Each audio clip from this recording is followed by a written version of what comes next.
तुर्की में भयंकर भूकंप से तबाही। भूकंप ने बढ़ाई आईएसआईएस की चिंता। भूकंप से आईएसआईएस को क्या हुआ बड़ा नुकसान। सोमवार को तुर्की में आए भीषण भूकंप से तबाही मची है। इसके चलते अभी तक 1000 से अधिक लोगों की जानें चली गई। कई इमारत मलबे में बदल गए। तुर्की में हाहाकार है। तुर्की में कुदरत के इस कहर के बाद वहां हर किसी को अपनी जान माल की चिंता है। वहीं आईएसआईएस को एक अलग ही चिंता सताने लगी है।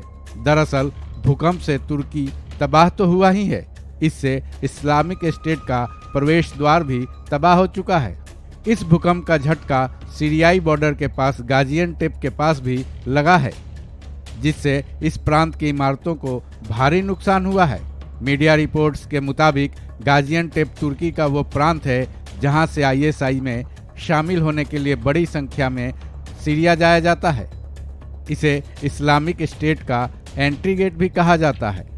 कई बार ऐसा भी होता है कि तुर्की के गाजियान्टेप में आईएसआईएस के लड़ाके छिपते हैं और जैसे ही मौका पाते हैं वो तुरंत सीमा पार कर सीरिया भाग जाते हैं। इस्लामिक स्टेट का ये एंट्री गेट 500 मीटर लंबी है।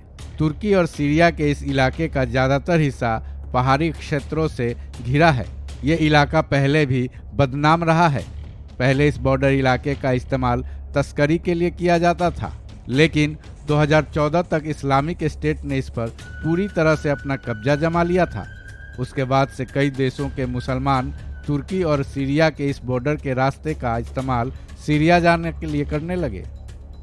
इस बात का सबूत 2015 में मिला था, जब भारत से कई मुसलमान आईएसआईएस में भर्ती होने के लिए इस रास्ते से सीरिया जाते हुए गिरफ्तार किए गए थे। इन गिरफ्तार युवकों ने बयान दिया था कि उनसे ये कहा गया था कि वो पहले तुर्की जाएं, फिर गाजियान्टेप बॉर्डर से होते हुए सीरिया भाग जाएं। मीडिया रिपोर्ट्स के मुताबिक आईएसआईएस को इसका रास्ता दिखाने में तुर्की ने ही कभी मदद की थी, क्योंकि तुर्की के पूर्व राष्ट्रपति अहमद दावुतोग्लू आईएसआई के सदस्यों को गलत नहीं मानते थे। वो उन्हें इस्लामिक स्टेट्स के निराश युवा बच्चों का समूह मानते थे।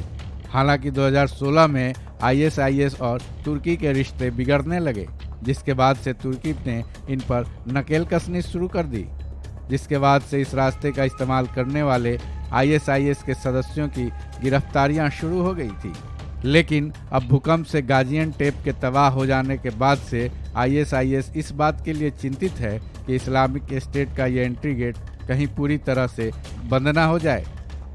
इस खबर में बस इतना ही। बाकी अपडेट्स के लिए जुड़े रहिए वन इंडिया हिंदी के साथ।